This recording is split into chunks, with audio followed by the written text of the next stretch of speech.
బన్నీ గారి గురించి మాట్లాడదాం కాసేపు. యాహ్! ఏంటంటే అసలు నువ్వు ఏందబ్బా ఇలా 2017, 2025 మధ్యలో టకటక 8 ఏళ్లలో మొత్తం ఇండస్ట్రీ మొత్తం తిరిగేసావు. అయ్యో! లేదు అసలు మిరాకిల్ తెలుసా అది? మిరాకిల్ జరగదది. చాలా తక్కువ మంది జరిగిద్ది.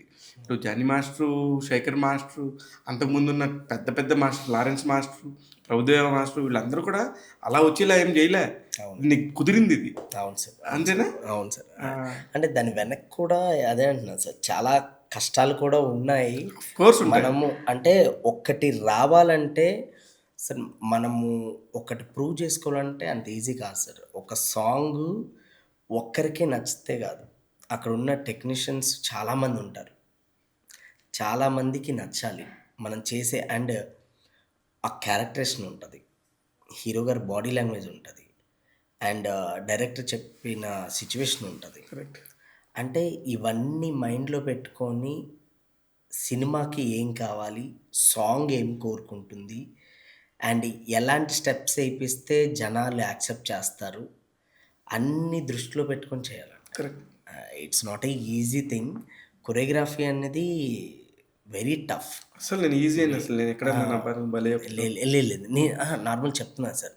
అండ్ అంటే ప్రతీదీ కూడా ఏంటంటే మనం ఎంత ప్రతి సాంగ్‌కి డే నైట్ కష్టపడితేనే ఈరోజు ఈ రిజల్ట్స్ వస్తాయి. 100%. యాహ్! నువ్వేంది బ్రహ్మానందం గారు ఒకరోజు చెప్పారు. హ్మ్. ఆ బన్నీ ఏంటయ్యా నేను అలా వెళ్ళాను ఇలా అని ఇలా వేసేసాడు అన్నాడంట.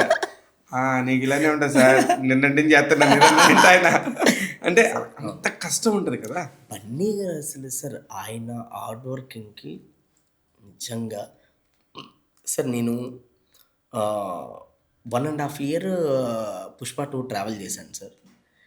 నేను చూసేవాడిని సార్ అసలు ఆయన వచ్చి శారీ కట్టుకొని, నగలు పెట్టుకొని, ఈ ఇయర్ రింగ్స్ పెట్టుకొని, ముక్కు పుడక పెట్టుకొని, ఆ లిప్‌స్టికు, పెయింటింగు అన్నీ అంటే చాలా డీటెయిల్‌గా అండ్ హెయిరు. ఎన్ని రోజులు చేశారు ఆ సాంగ్?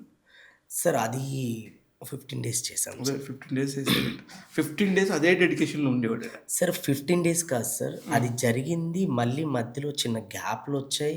అంటే లొకేషన్ ఇవన్నీ చిన్న చిన్న గ్యాప్‌లు రావడం అంటే ప్రతిసారి కూడా ఏంటంటే ఆయన అదే డెడికేషన్, అదే ఎనర్జీ ఇంకా రెట్టింపుతో ఉండేవారు ఆయన.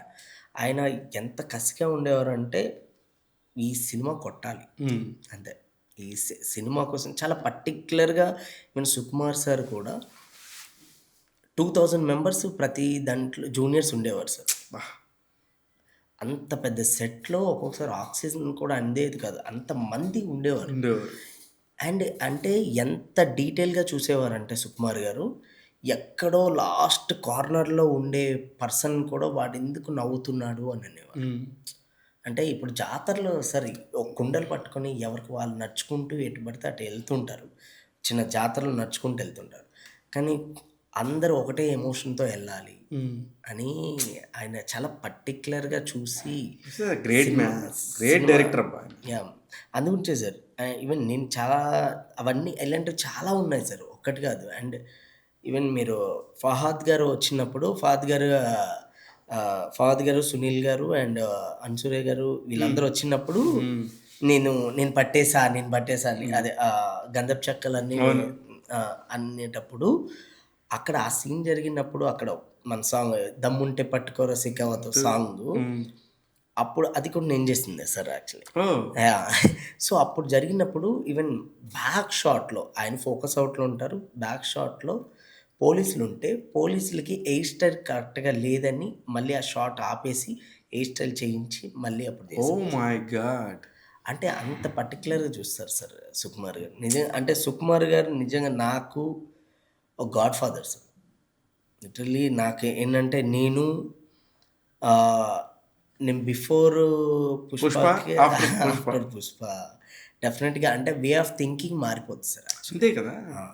సుకుమార్ గారితో వర్క్ చేస్తే వే ఆఫ్ థింకింగ్ మనం చూసే పర్టిక్యులర్ థింగ్స్ కొన్ని చాలా మారిపోతాయి.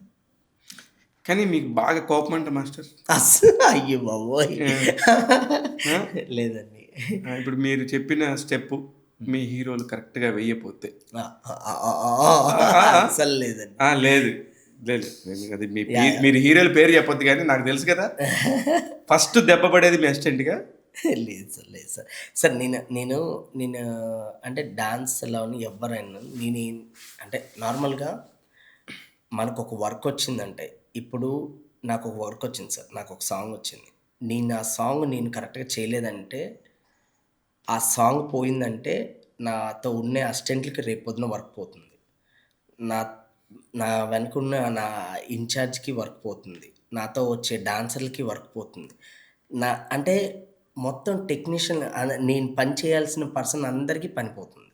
అదే సో, నేను ఏదైనా కేర్ తీసుకోకపోతే అంటే ఒక సాంగ్ కోసం నేను ఒకటే చేస్తాను సార్. ఒక సాంగ్ ఇప్పుడు మనకొచ్చిందంటే, సాంగ్ కంపోజ్ చేసేంత వరకు ఎంత కష్టపడాలో అంత కష్టపడాలి. అండ్ కంపోజింగ్ అయిన తర్వాత మేకింగ్ అండ్ మనం షూట్ చేసేటప్పుడు ఏది కూడా కాంప్రమైజ్ అవ్వకుండా పర్టిక్యులర్‌గా మనకు అంటే క్వాలిటీ వైస్‌గా ఎంత షూట్ చేయాలో అంత షూట్ చేస్తాం. అండ్ ఇది అయిపోయిన తర్వాత మళ్ళీ ఎడిటింగ్‌కెళ్తాం. ఎడిటింగ్ కూడా అంత మనం ఎంత ప్రాపర్‌గా మనం ఏమనుకుంటున్నాం అది పర్టిక్యులర్‌గా అది కట్ చేసుకోవాలి. అండ్ అక్కడి నుంచి థియేటర్‌కొచ్చిన తర్వాత ఈవెన్ సాంగ్ రిలీజ్ అయిన తర్వాత దాన్ని ఎలా స్టెప్ ఎలా రీల్ చేయాలి. అంటే ఒక సాంగ్ బయటకి రావాలంటే అంత ఈజీ కాదు సార్. ఎన్ని ప్రెజర్లు ఉంటాయి, ఆ! ఎన్ని ఉంటాయి. సో, ఇప్పుడేంటంటే మనం ఎవరిని కూడా నేనేమంటున్నా అంటే మనకి రెస్పెక్ట్ ఇవ్వకపోయినా పర్లేదు. మనకి వచ్చే పనికి రెస్పెక్ట్ ఇవ్వండి. 100% కరెక్ట్. నేను ఊరికే కావాలని ఊరికే మీకు అలా కోపం తెప్పిస్తే ఏం లేదు సార్. చేస్తారో నాకు చూద్దామని. కోపం లేదు సార్. నాకెందుకు సార్ అస్సలు లేదు.